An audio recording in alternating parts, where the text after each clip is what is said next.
Here with Brad Clarke at PowerSlide Motorcycles, so thank you very much. Good to see you again, Tristan. Thank you for this. We've already been chatting for like 2 hours anyway, yeah. but yeah, so I'll tell you what, let's start.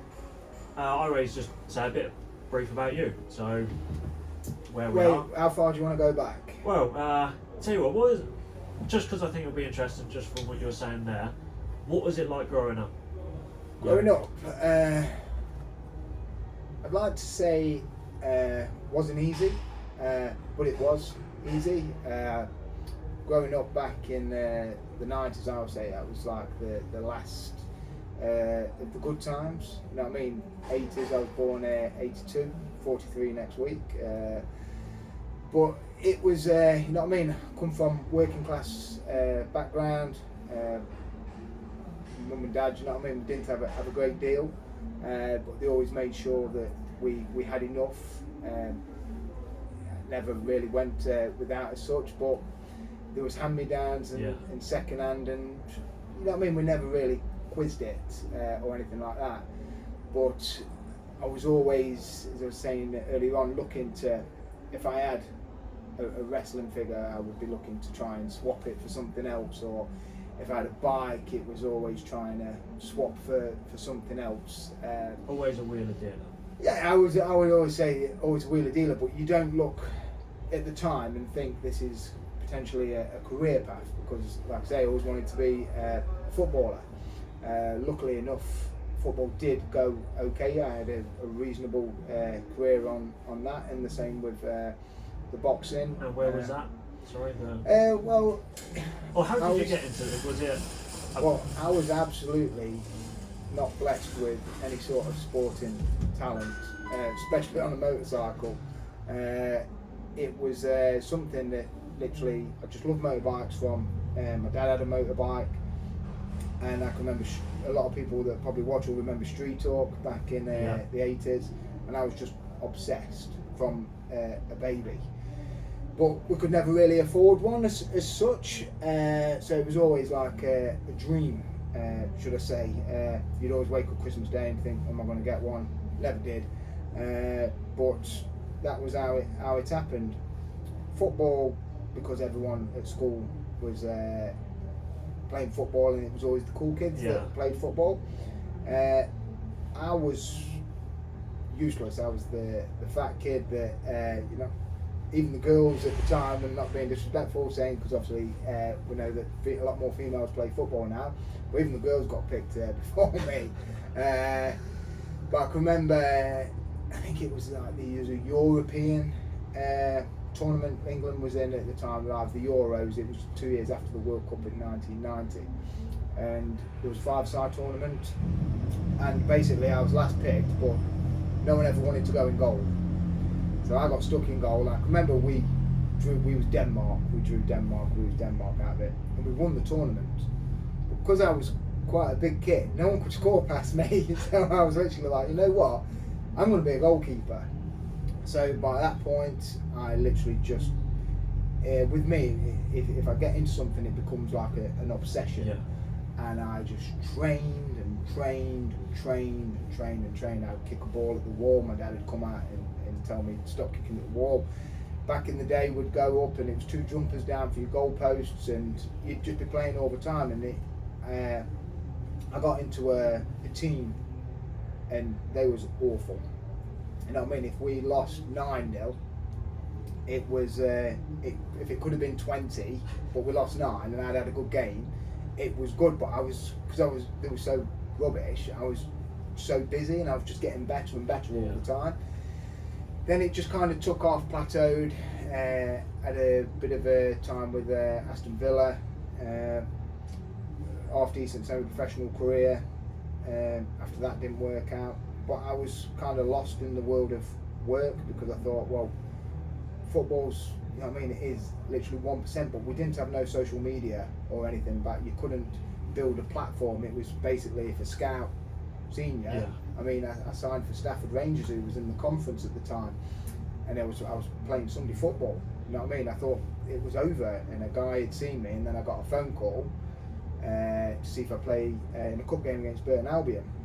Pirelli Stadium, and so I was literally one time to get nervous. I can remember it was even snowing at the time, but I had a great game, and then literally got offered a 18-month contract there and then. But I had a bad motorcycle accident because after Villa I started like I could race bikes again, I could ride motorbikes, I could box. I could do basically everything that I did before because I didn't have to concentrate on one thing.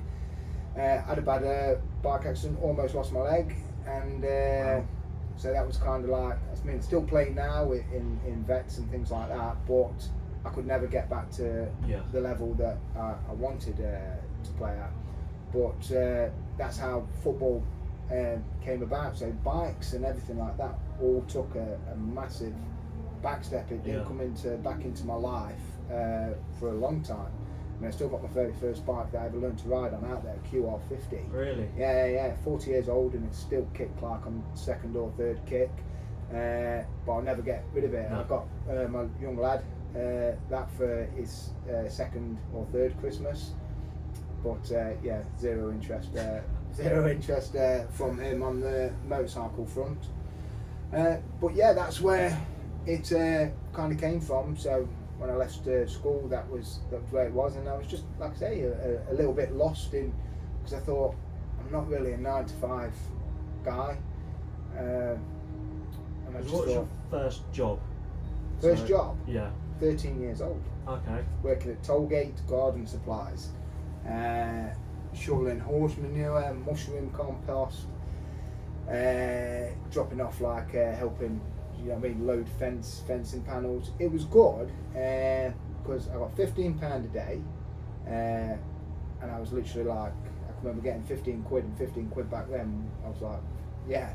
I can remember going and buying a toolbox from Wix's and a couple of little tools, and it was like 13 quid, and I was like, I've only got 2 quid left now. I've just grafted for a full day for this. But it started to install because then I realised that if I wanted things, it's a sense of value, would you say? Oh, 100%. Because if I wanted something when I was a kid, I mean, I never got pocket money. I had to earn it. So if I wanted something, I had to do a job. Some of them not pleasant jobs. My mum always had a thing about, literally, I would have to, she's going to hate me for saying this, but literally, like, more or less like a pedicure, and literally just like, cleaning and cutting nails and things like that. I earned £2 a very, very hard way.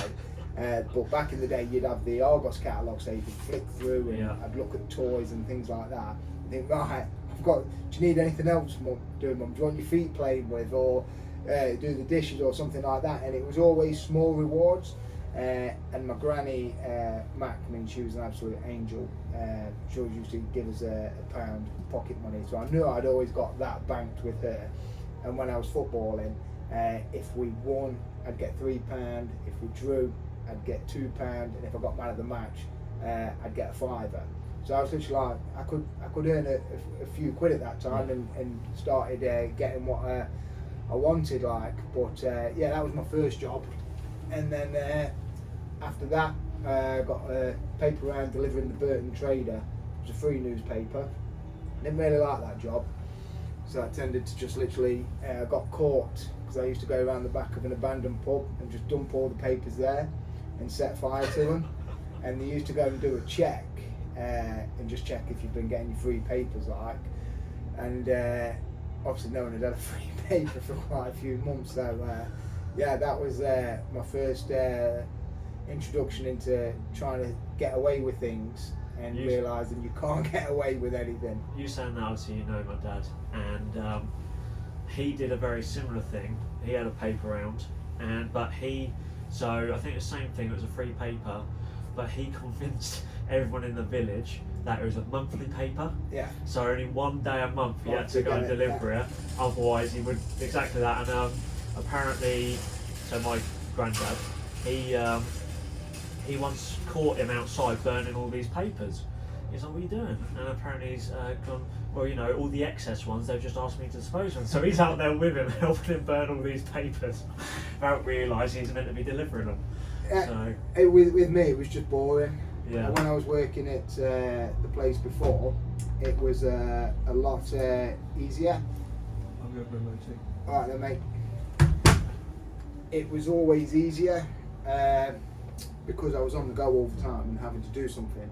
I always kind of needed a bit of structure, I would say. So when I was left to my own devices, because you were just walking and dropping papers off, there was nothing to it. Just give me 2 seconds. Just then I probably needed structure. Yeah. I was always good at, if someone told me to do something or I was busy, I always responded better, should we say. Yeah. But yeah, that's pretty much childhood. I think everyone used to get into a few scrapes and mischievous back in the day. But yeah, I had really good childhood, really good parents, still close to like my family now.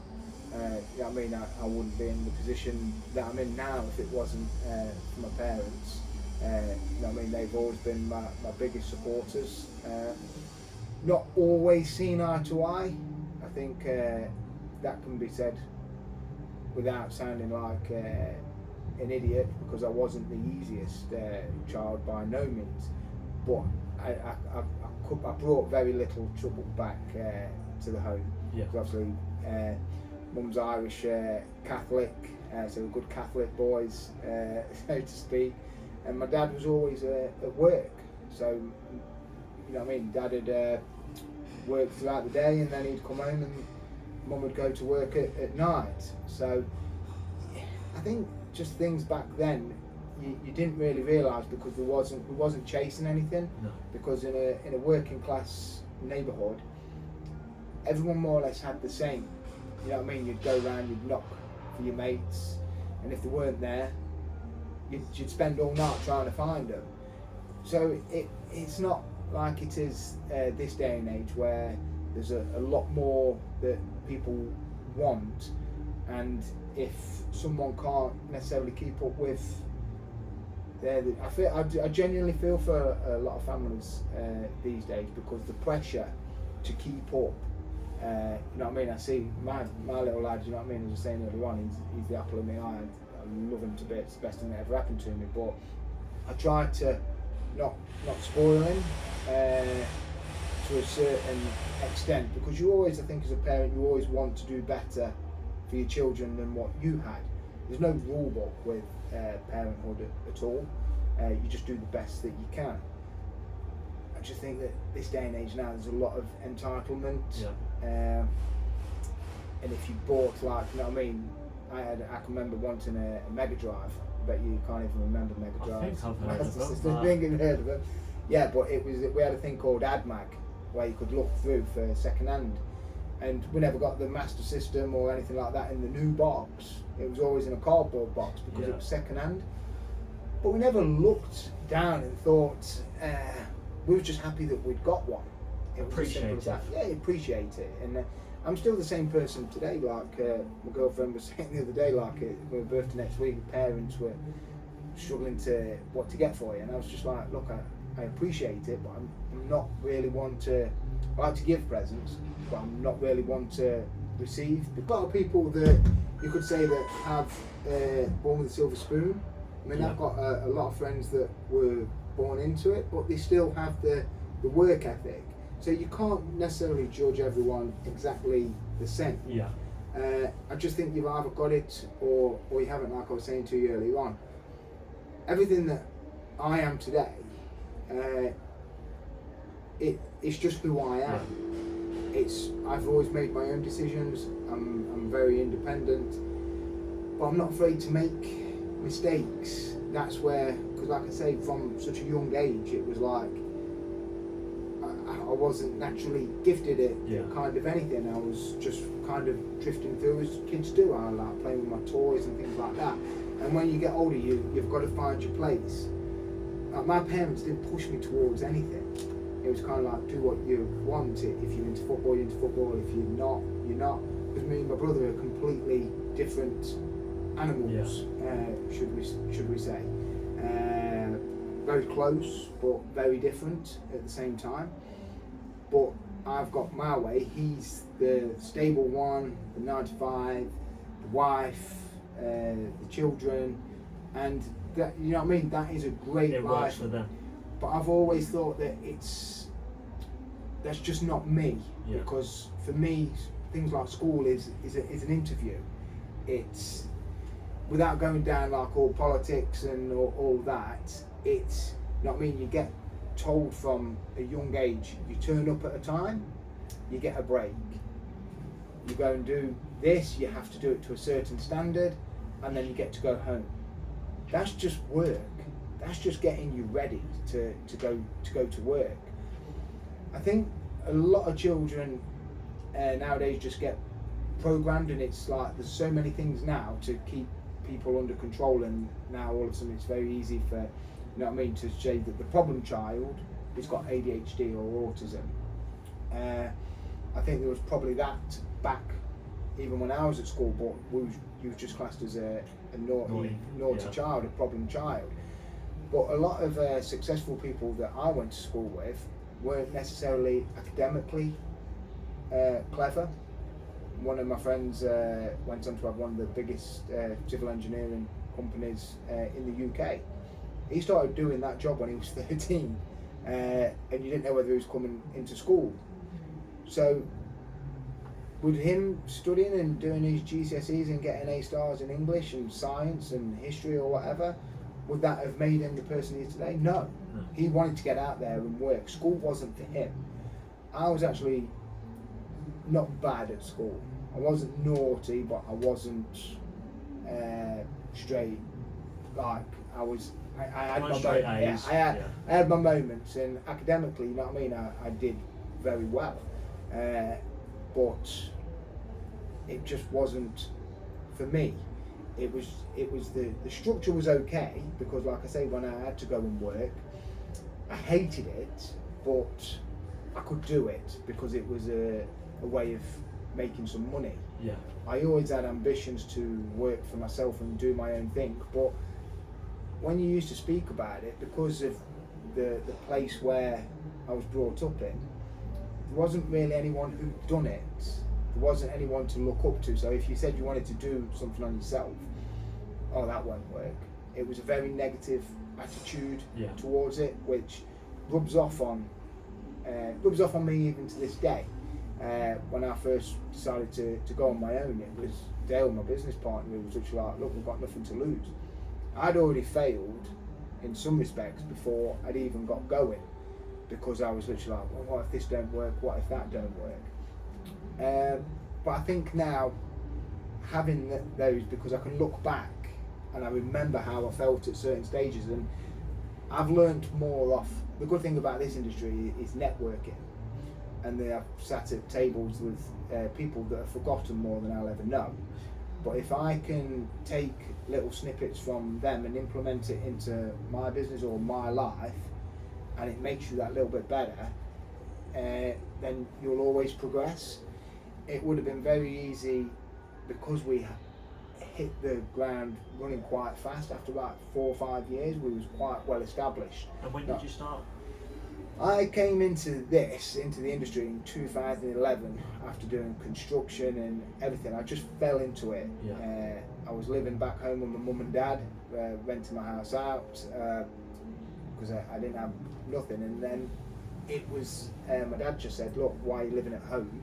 Just take the pay cut. So I took the pay cut and started doing motorbike sales. But when you're passionate about something, I tried sales before, but like telesales. When I'm ringing someone up trying to sell them home insurance or something, you're just getting people to put the phone down. But people were coming to me to obviously buy a motorcycle.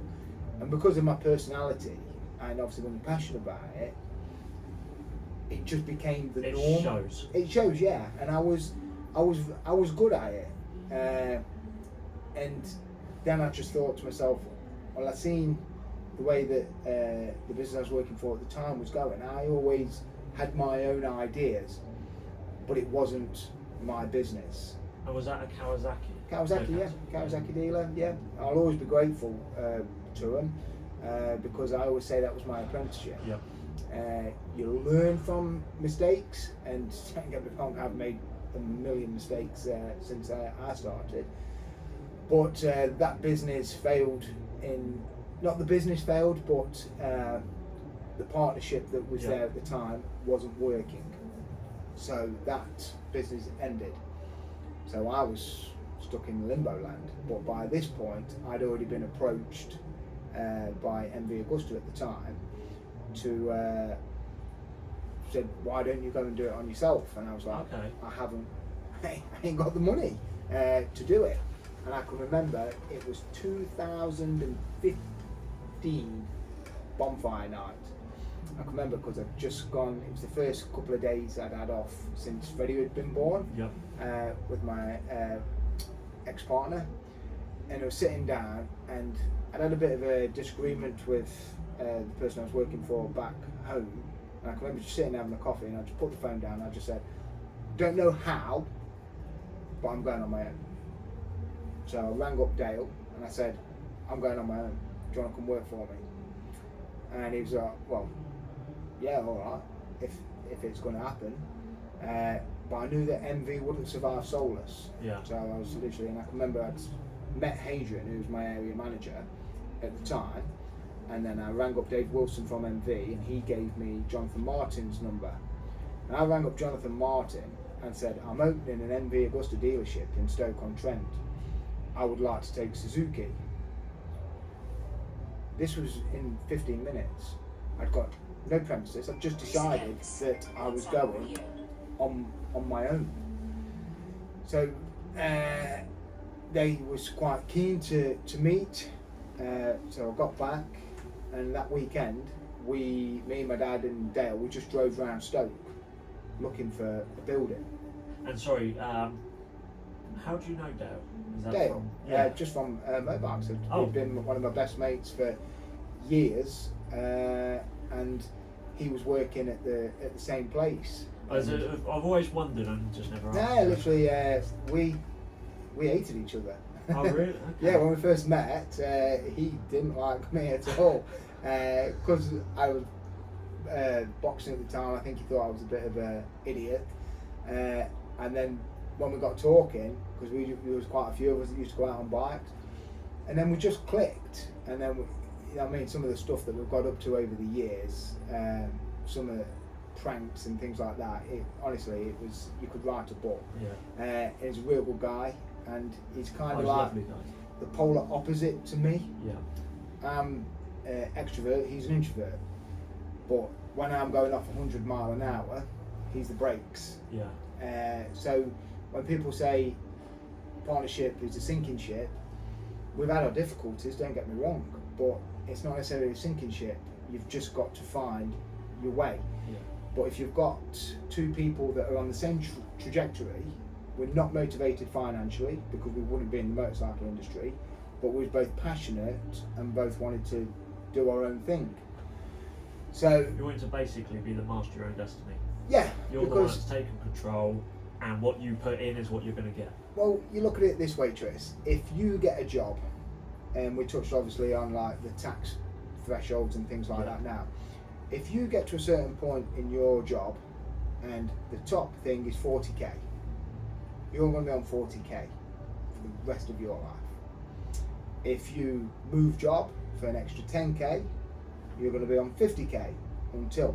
So there will come a point in your career where it caps out, and obviously you just become that's it. The good thing about entrepreneurs and things like that is you don't know what's going to happen from day to day. Like, I have no idea. I could come in one day and it be nothing, and then you've got to deal with. We've had more stuff thrown at us in a decade than, like I said, most businesses do. You know what I mean? We've had to combat Brexit, and obviously when you're dealing with Italians, obviously the import duty, we didn't understand it. I didn't understand VAT, I didn't understand corporation tax, I didn't understand anything. I just thought I wanted to sell motorbikes. Yeah. So we was learning on the job. But when you're combating those things and COVID and you manage to survive, you learn all the time, but you adapt to your environment. When you're working for someone, so you're not adapting to that environment. You're not learning no new skills, because it's like, right, you can't come to work You're going to get paid still, so you're sitting at home knowing, but if that business fails, you've just got to get another job. If my business fails, I could lose everything. Yeah. That's the big difference. I was willing to take that risk. At that point, when we'd driven around, we'd just seen that Ducati had opened up in Stoke, and right next door there was a building to lease. So we rang up, went to have a look around it. I was like, yeah, I can make this work. Didn't have no money at this point or anything, so it was like, yeah, I just had a vision when I went in how it would look. And I can remember when we got in, we got no money for trades. We had a stolen lump hammer that we just found, and it had got Wayne on it, and we just started knocking walls down. I mean, we was knocking walls down from the middle so the tops would fall. We was literally just, we've got all the photos from how it started. Honestly, it was an absolute, but we was having fun. I was doing it and thinking that this is good. I can remember my dad coming and there was wires hanging around, and he was like, how are you going to do this in 6 weeks? It's like, I don't know how, but we called on friends and people that were in the trade, and they helped us out, and we got it to where it was. So when I opened it, it was like, this is like, again, nerve-wracking. But the point to get to that point was my dad had to remortgage his house. The only thing, because of his age, is we could only get, I think it was like 42 grand. So I started this business with 42 grand. Dale had borrowed 20 grand off his dad, and I sold everything that I owned that was worth any sort of money. And that's how we started. And I can remember getting through the first month. The first time I ever paid a wage, I just thought, I'm a businessman now. Little did I realise what was to come. Yeah. So by that point, I come home one day when it just opened, and my girlfriend had left me at the time and took Freddie. Obviously, she was the mother, so she needed all the furniture and everything that we'd got. So I was left with nothing, like a bowl, a plate, a knife and a fork that my mum and dad had give me. We had my old cot for him when I had him, because I had him every weekend. We still got on, and we had to make it work just for him. But Yeah. I just opened a new business, and as I was saying earlier on, I remember taking him to fireworks 2017 at New Year. I was sitting in the van, and I was 20p short on hot chocolate, and she let me off. I put some in his sippy cup, and he was sitting there drinking, and I was just crying, thinking, I've got no money, I'm maxed on everything, I've got absolutely nothing. I've started a business, I've got a son, and I've, you know what I mean, how am I ever going to make this work? And I drove home thinking, I hope I've got enough diesel to get home, because I've literally got no money to even put any diesel. Not just that, the van had done like 350,000 miles. Do I even know it's going to get home? Yeah. And I got back, and then I just literally was just like, no matter what, we're going to make this work. Now, what people don't see, because I'm not one to post my life on social media, we would be driving to London to pick up bikes to make £100 on. A customer would ring up for a bike. I can remember one from like Portsmouth. Dale got down there at like midnight, turned it round in a day, and he was like, do you want to stop here for the night? And Dale was like, no, I've got to get back, I've got work. He was like, we went back till like 3:30. He was like, yeah, I'll get a couple of hours and then be back on the road to Stoke. So we was doing all that, trying to just build the business. Because like I say, I'd come from a sporting background, Dale had come from an IT background. We didn't have a clue about business, but we was just driven. We weren't scared about having a go at business. One thing that always falls cap in hand in this industry, which I've always believed, but manufacturers have turned away from, is racing. Now, 2017, obviously, the new GSXR was released. I knew that was going to be a good bike and get a lot of interest. Now, obviously, I can remember you did an interview with Alan from Alan Gardner, OMG. When him and Paul decided they was going to do, well, Greg, Chris and Alan, to do OMG, they wanted to run it on a Suzuki. So Paul obviously pointed them towards. How you doing, lads? You alright? How you doing? Wanted to point us towards them and to have our name on the side of a BSB bike on the truck. It was just, we thought we cracked it. You know what I mean? And everyone who wanted a track bike would ring up, order it from us. Paul would prep it. It really helped grow the business, not necessarily in a financial way, but in a brand. Yeah, we're creating PowerSlide as a brand. The only issue with that was because we were selling a lot of race bikes and we were selling them all over the country. So you are getting the original sale, you're not really making no money on them, but we wasn't getting the service work. Yeah. Because obviously, yeah, it's great sending them to all four corners of the country, but if we're smack in the middle, who's going to come to us for servicing? Who's going to come to us for parts? Because everything would go to Paul at PCR. So then, when that all changed, you know what I mean, the dynamic of PowerSlide changed. We've just been a sports bike specialist. We've got to branch out and kind of take a different direction. Well, sell the other bikes that are in the range. But because the racing side had brought a platform, it made the brand of Suzuki quite exciting again. Yeah. So people were looking at models that they potentially wouldn't have looked at this point. But by this point, because of the amount of GSXRs that we'd sold, I mean, we was number one in Europe.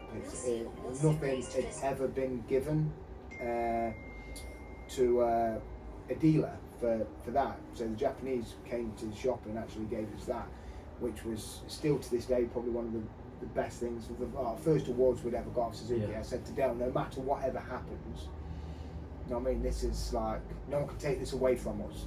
You know what I mean? We didn't inherit anything. We didn't come from money. We didn't come from necessarily that background. We weren't naturally gifted businessmen.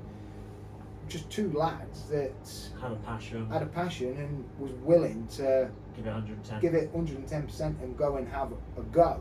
Yeah.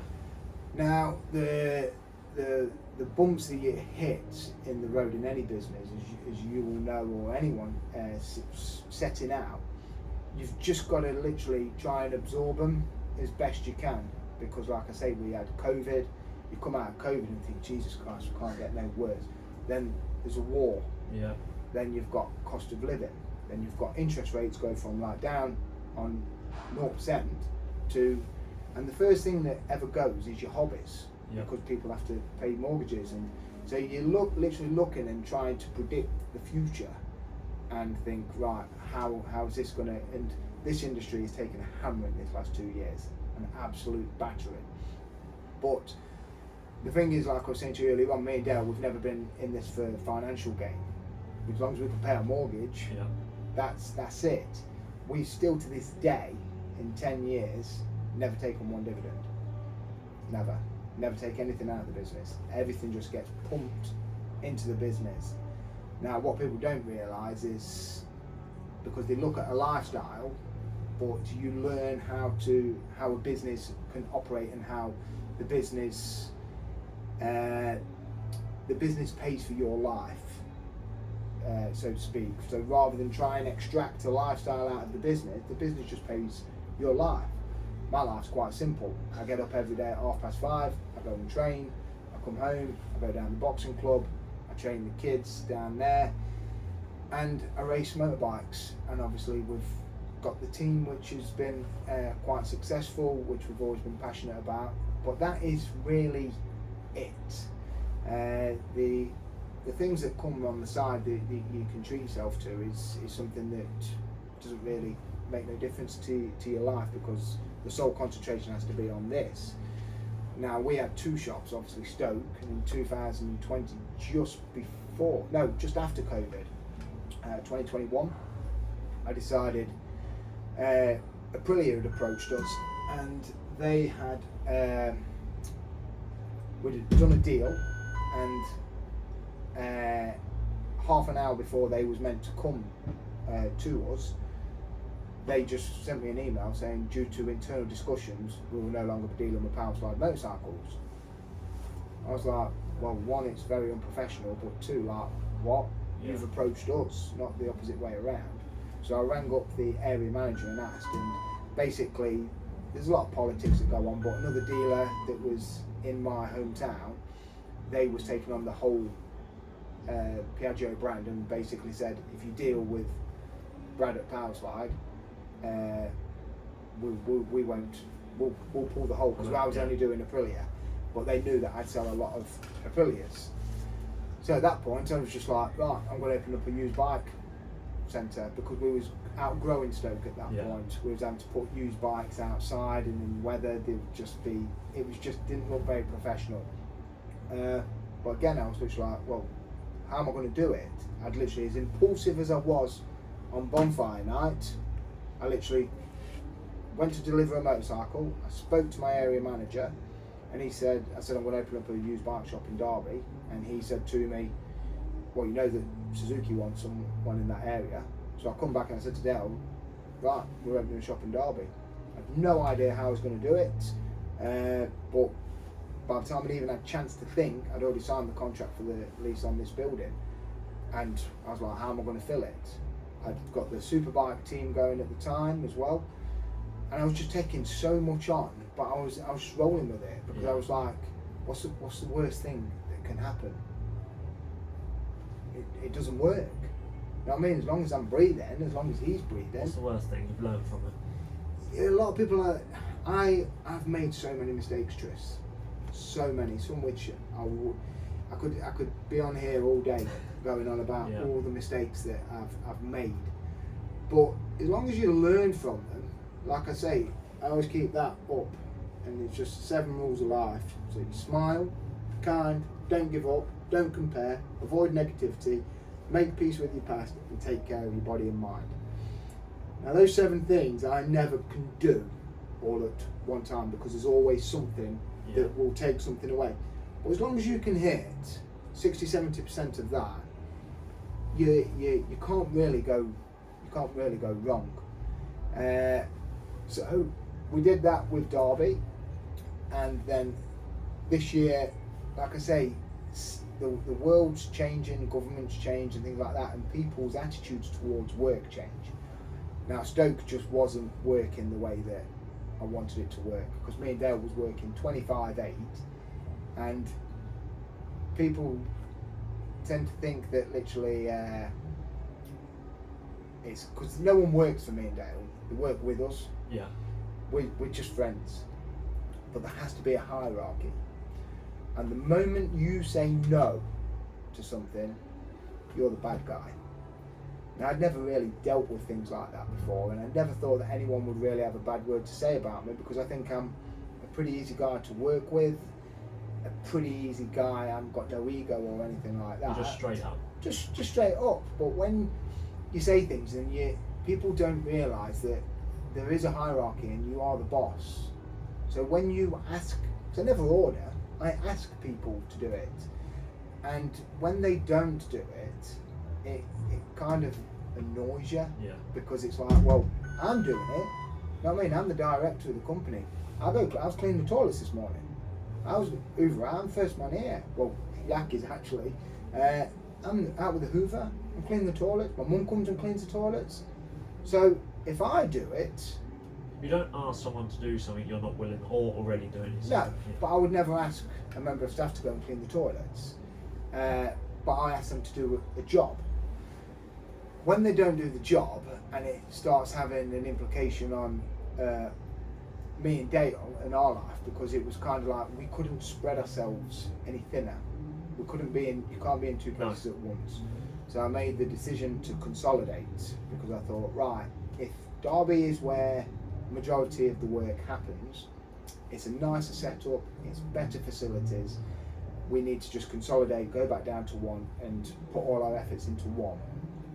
Now when you make that decision, the hardest thing was like, Stoke was my baby, that's where we'd started, that's where, you know what I mean, November, the year he was born, Bonfire Night, was when I decided PowerSlide was going to be born. I mean, sentimental. Yeah, I mean, I can remember sitting around the table with Dale. I'd originally set it up as Clarke motorcycles. That's how original I was. I was like, when Dale was coming in with me, he was like, well, we're not going to call it that. But PowerSlide was actually a dealership that the first dealership I ever went to when I was a kid. And they always used to let you look around the bikes. And Dale actually said, I wonder if anyone's ever brought the domain to PowerSlide. And I was like, well, I don't know how that works. So Dale found it and we bought the domain. I think it was like 10, 20 quid. Yeah. So we actually owned the rights to PowerSlide motorcycles then. And then when we announced it, everyone was like, is it anything to do with the old PowerSlide? It was nostalgic from our area because everyone knew PowerSlide motorcycles, and we've like, it's like Phoenix rising from the ashes kind of thing. So Stoke, like I say, it was very sentimental to me, but at the same time, in business, you can't have sentiment, you can't get attached because things move, and you either move with them, or if you don't, you just get left behind. So we made that decision, and then put, like I say, all the concentration into Derby. And when you see this year a lot of dealerships have closed, a lot of teams have come off the grid and things like that, it's very hard because like last year was a tough year. And I thought, you think to yourself, you'll know yourself in business, it can't be no worse than next year. But it can always be worse. And this year started off okay, but gradually got worse. But everyone, you'll never see me. You'll never let anyone know that literally how you're feeling, because when you turn up, I paint a smile on my face every day, no matter what mood I'm in.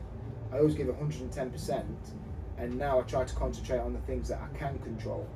Dale's always been better at that side because he's a lot more laid back than me, so he can literally see things a lot clearer sooner than me because I'm 120 mile an hour. I'm thinking, right, it was my idea to start Stoke, it was my idea to start Derby, and he's like, whoa, just rein in. But I think if we don't take the opportunity when it presents yourself, you're never going to know. No. You know what I mean? If someone comes up and says, right, I'm going to offer you this, it's potentially going to work out better for you, but it could potentially be worse. I'm going to stay safe. And so a lot of people are like that. But when people ask me, like, how did you get to where PowerSlide is today? Because when you walk out that door there, it looks, I still have to pinch myself. It still looks impressive to this day, from where we started with one motorcycle to where we are today. And I just think to myself, like, I genuinely have no idea. I get asked all the time because people think it's either a family business, it was this, it was that or the other. But it was literally just two guys that were willing to give it all. And I always say to people, like, we've had people come and work for us and go and do their own thing. I'd never stand in the way of someone going to do their own thing, because if I can do it, anyone can do it. But what people don't see is the dark side of it. You know what I mean? There's the sleepless nights, the stress. I'm not ashamed to admit it, the tears. You know what I mean? The amount of tears that I've had. You know what I mean? I lost obviously my daughter a few years back. It was a really tough time for anyone to go through. But 3 days after, I have to be back into work because the staff need paying. It was this time of year, and you know what I mean. You can't put yourself first. You know what I mean? If somebody had gone through that worked for me, they're off for 2-3 weeks or however long it takes, so they can be there. As a business owner, you can't, because if I'd have taken that time, I probably wouldn't be coming back to a business, because there's no one in the business that can do what I can do.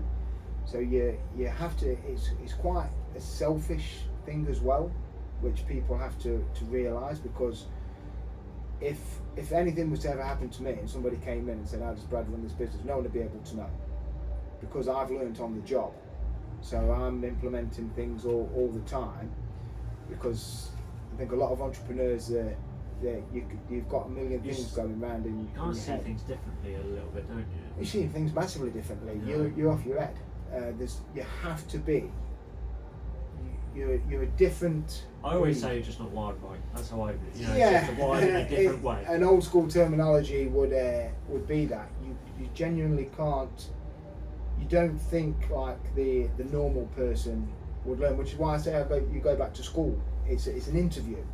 Now you're programmed to do that, so you're almost like a slave to the system. Yeah. And you've got people like myself, your dad, people that obviously I interact with, yourself at the beginning of life. Obviously you seem to have been around forever, but you're still only 25, which is just bizarre, because I can remember obviously when you was that big, just going around with your dad. Yeah, still are. Going around with your dad. So obviously you monitor your journey and the things that you're trying to evolve, like when you do your podcasts and you're speaking to people. It's a next generation thing.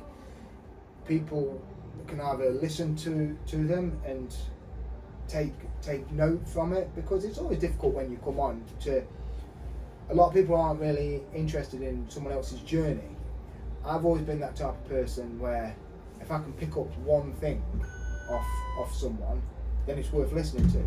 I mean, I was listening to Terry Stone's podcast with Jodie Marsh on the way back from the test in Portugal the other day.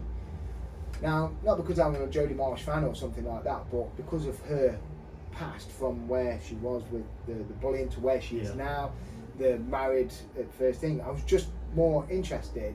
But Terry does like a really good podcast. But it's not, you know what I mean? I didn't necessarily come away from that learning anything. But what I did notice is similarities in personalities. Yeah. Now, when you listen to all these different podcasts, especially with whether they're famous people, not so famous, or things like that, you'll know yourself. You realise that you're not. It's not that you're not wired up, because there are people out there, and it's people that look at life differently and try and grab that gold. An Olympic gold medalist doesn't think the same, because you have to be wired different. You have to have that hunger installed in you. People say to me, what's next? At this moment in time, I don't know. I always said I wouldn't go back racing, but now with the official Suzuki team, and we've not gone from like one bike or two bikes, we're now running 5 bikes and a satellite team. Why would you do that? Why not? You know what I mean? It's going to be stressful, but I've got a great team around me to do it, and obviously Dave and Ben have done a great job at that. But it's if I didn't try it, then you're settling, and I can't settle.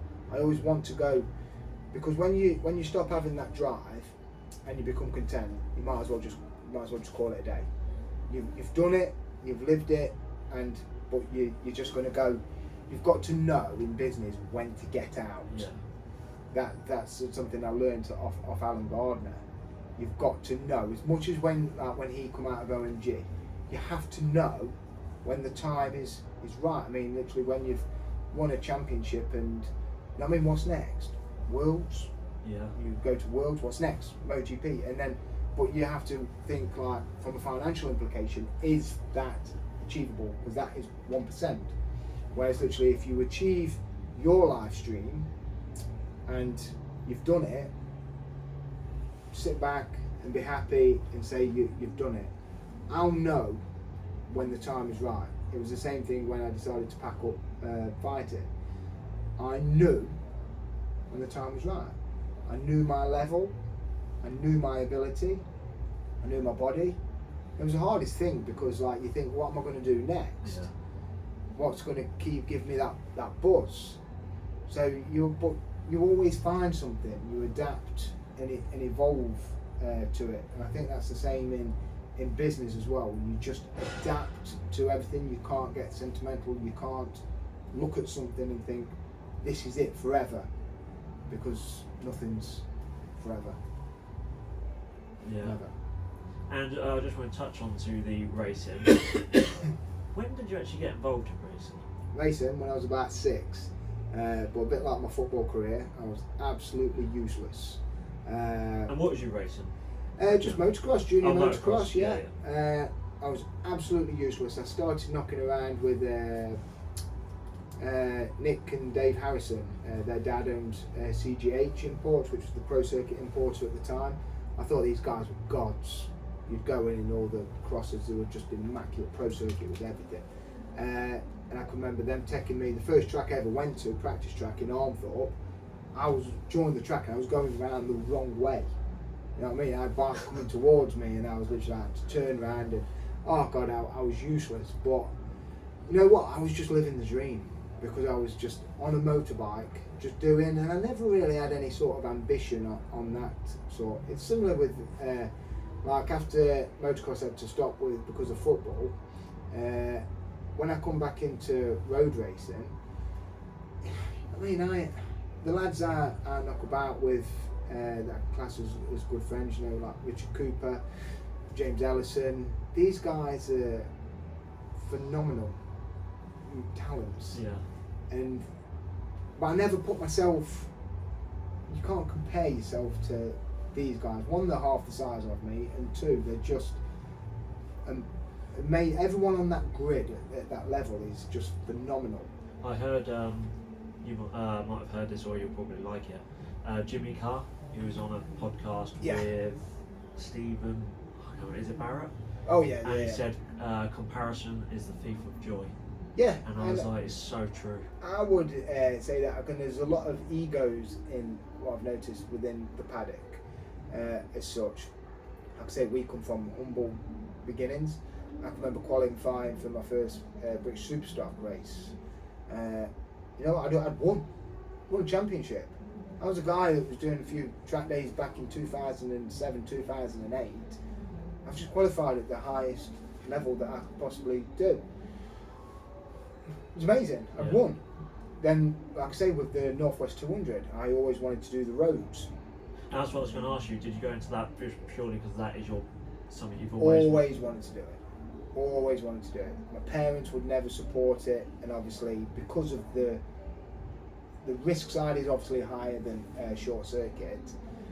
It was something at my stage and at my career, and obviously with the shops and things like that. Just why don't do it? That's what everyone's reaction was. I mean, Dale and everyone was like, "Oh, you won't qualify. You're mad. There's no point." But I was like, that I really wanted to do that, and I went to see Steve Hickin, who's obviously a good friend of mine, runs Hawk Racing, and I asked him about, I want to do the TT, and he said, Brad, you get lost in Newhall where I live. He said, try the Northwest first. So he put me forward, and then obviously James Ellison was living with me at the time. I can remember I was sitting there cutting my nails, and he said, oh, do you want some help? And I said, well, why don't you come ride a bike? So he was going to do the first one with me, which got some good PR around it at the same time. And I can remember the first time I went out for my sighting labs, it was just unbelievable. I come back in and people were saying to me, partner at the time was like, I've never seen anyone smile. Honestly, the buzz, it should never be allowed in this world because it's just insane. Yeah. But it is literally like a drug. And what I'm trying to get question is, how different is it learning a track? Because obviously, what's the miles on Northwest? Just under 10. So obviously you're going from what's a track normally? 2 miles? 2 to 3 miles our biggest, yeah. What is the difference in learning it? That's something that, because I was chatting to John McGuinness, for instance, for the TT. He knows where every this is the thing on track. There's no manhole covers, there's no curbs, so he would know every manhole cover, he would know every curb, he would know lampposts, he would know every little bump and stone in the road. What's it something? Like? I went out with Dean Ellison of Portugal, and we just got back from Portimao. I'd never been there. I was going through the track map with Dean, but his braking markers were white lines, 50 signs coming up. It's exactly the same on the roads, except Michael Dunlop, a good friend, and he said it will take you 10 years before you know where you're going. it's easy to learn Yeah. because but it's hard to go fast. Yeah. Because if you do make a mistake, I'm not going to say it, but we all know the risks if you make a mistake on the roads. There's you know no what I mean? runoff. No runoff. You've got walls and lampposts, as they call it, furniture.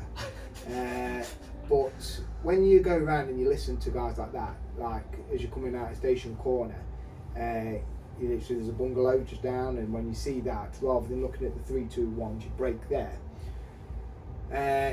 Bits in the grass, and every year I go back, you just try and learn. But they're on a different level to me. So like for the first year, the weather was horrendous, and I finished 20th. Mate, I'd won it.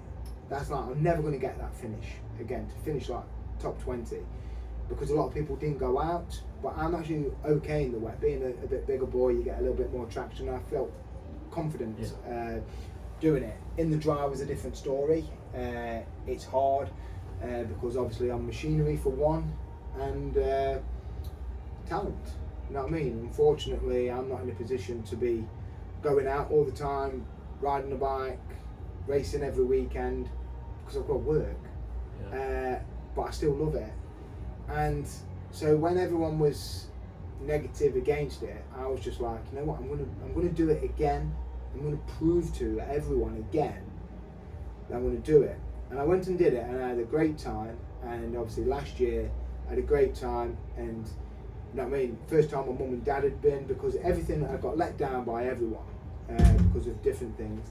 And so literally Taylor, who was riding for me at the time, his dad come, my girlfriend and my mum and dad, and just having those people around me. You know what I mean? My girlfriend's my biggest fan, and she just does everything for me. And when you get someone, I've always said, you know what I mean, if you get a partner that, not necessarily when people say you're only as good as the girl you've got behind you, I don't necessarily say that because I find it quite derogatory, that the girl you've got by the side of you, because two heads are better than one. So if you've got a partner that literally wants the best for you, it makes things a lot There's easier. a reason why it's called partnership. Yeah, 100%. I mean, it's the first time ever that I don't feel like I'm being compared. I don't feel like I'm having to try, because when I go there, I'm not going to win. And when you've got friends that are winning, they're up there, they're getting all the limelight. It's difficult because I'm still a racer. I still want to win. I'm not being funny. It takes a big pair of cojones to ride round a road at these speeds. What's the top speed you reckon you get? Well, the big boys down the straight, they're doing obviously 210. I'm touching on 200 miles an hour. Still, 200 is just... Well, you're part of 2%, aren't you? But there's only 2% of people in the world that would probably do that, let alone finish it or be capable of doing it. But that's the same in business. There's only 2% of people. People wouldn't do what I've done because they want everything so fast. Like I say, I lost everything. Lost my little boy when I broke up, so I wasn't seeing him every day, who was my motivation.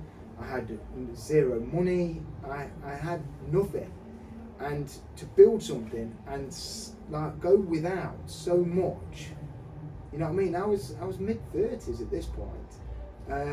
And you know what I mean? A lot of people are already like married by that time. Things have changed now. And so people aren't necessarily, because people like say to me, oh yeah, mid-30s, oh you're not married, you're not this, you're not that. It's like, I'm not really bothered, because I'm concentrating on what is right for me. Yeah. So when you've got things that are good, my biggest thing with me was to accept things, the good times. You couldn't, because you're waiting for it to end, rather than living in it and just enjoying the moment. Yeah. That's what I try to do now. Enjoy. Just enjoy it, because I say life is one lap. That's it. Yeah. There's no pit stops. There's no coming back. So you've got to try and enjoy it as much as you can. People nowadays, I genuinely don't believe that anyone that I know would have done what me and Dale have done, because we've like I say, we've gone without for literally like so long to build a business, and like I say, it's only the last few years you start adapting and you start thinking it's not wrong, but all the time you're always worried, like even at the Northwest, when you're not winning and you're not in the middle towards, I'm having my own race at the back, you always worry what other people think. When people say ignore people, I always say be the man in the arena. A gentleman once told me that it's always better to be the man in the arena on the spectator, because it's very easy for anyone to sit there, and whether someone's a fighter. I mean, my friend who boxed last week, he's a Olympic bronze medalist and a Commonwealth gold medalist, and he lost. And the comments that I see, they're going to hurt anyone, because you literally sit back and you think to yourself, I always sit back and some of the comments that I've had, and I think to myself, I've done nothing wrong. I've never upset this person that is saying something so derogatory towards me. I'm not saying that I'm a world champion. I'm not saying I'm the world's greatest businessman. All I'm saying is that literally, if anything, you look at, see people say that like David Beckham's an inspiration or something like that. Yeah, because they've got to the top level. So when people look at that, and I always say it's better to aim for the stars and reach as high as you can. But I've always been realistic and known my own goals. I'm in the motorcycle industry. I know I'm not going to be the next Steve Jobs. That's what, and I accept that. But I can be the next Clive Paget. Now, when I'm sitting at a table with Clive Paget the first time when I sat down in Suzuki, I'm literally like sitting, this guy is like, he's done it all. Yeah. And I'm sitting on a table with Clive Paget.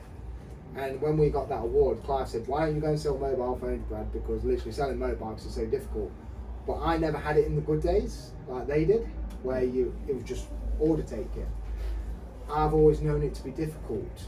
But literally to be sitting in tables with people like this is just like, you know what I mean? That's my aim. Clive's got I'm pretty sure he's got a nice life and done well, but like, they're a dynasty. They're a family that have built up, yeah. And Clive just loves racing.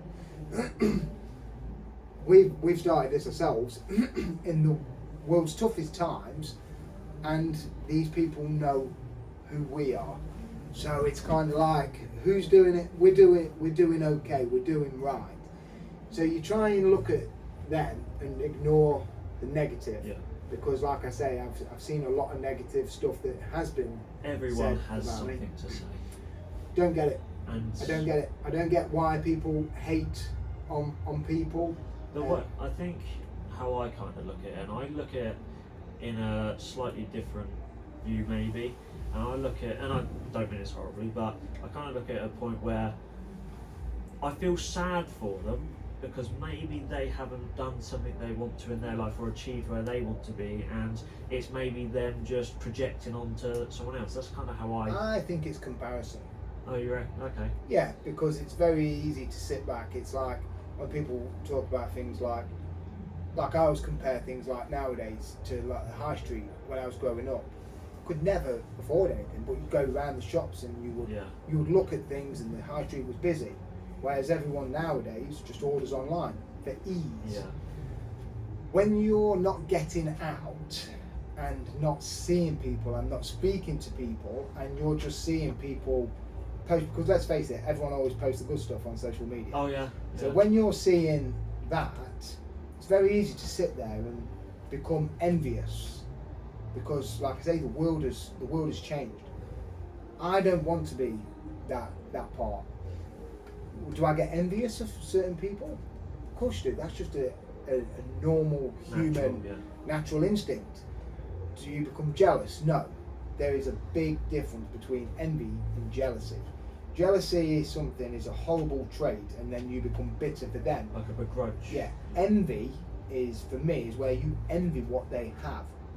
But if you envy them and you want to try and replicate that, then that person, if they've done well, because anyone who's been successful will never try and knock anyone. You've spoken to loads of people. Your dad networks with a lot of people and knows a lot of successful people. They never try and knock people. the people that aren't successful will always try and knock the person while they're on the way up. And when you're on your way up, for me, you've just got to remember the people that help you get there. In this industry, for instance, you get a lot of hangers-on because you get people that want to try and extract something out of you. They come, they go. And I just thought everyone wanted to be like my friend. But then when things go bad, you don't hear off them. That's why my circle is quite small. I'm still friends with the people I went to school with. And like I say, I go home, I see my parents and my partner. And that's realistically it. My phone goes all the time, as it's been going off during here. But when I look at the people that are on there, it's always the same people. My girlfriend, Dave Tyson, Dale, it's always the same people. I must get 5-6 messages a day on Facebook, someone adding you, oh, can you do this, can you get this, can you get that? And when you try and do business over Facebook, it's always worse, because I just say to people, please just call the shop. Because when I'm at home, one thing I do now, gets to 7 o'clock, no one's getting hold of me. You've got to be very, very special to get hold of me, because that is my family time. And when I have him, you ain't getting hold of me. Simple as that. The things that I would do weren't necessarily being appreciated. So then I think to myself, like, well, I'll work 25/8, but if people want me out of work and then want something for free or at cost, I mean, I don't call my mate who's a gas engineer and expect him to come out at 11 o'clock at night and fix my boiler for free. So if you're coming out at 11 o'clock at night to fix my boiler so I can have some heating, I know I'm probably going to pay double bubble. He's never going to charge me that, he's just going to charge me because of my friend. But when you use people that you don't know and they're ringing you up, and I'm sacrificing, I'm a part-time dad, because obviously I don't get to see him every day. So when I get my time with him now, he becomes number one. And my partner becomes number one. My family become number one. Because these people are always there all the time. Now if you don't give them the time, then your head just becomes consumed, and that's when you can become a busy fool. You can become everyone's friend, but you're not making no money. And at the end of the day, Tris, we're all in business to make money. You have to make money to pay your bills and to exist and to grow. A lot of people don't like that, and like I say, that goes back to the hate as well, because then if you don't do something, then you're an arsehole, and people will call you down and things like that. I've just learned to live with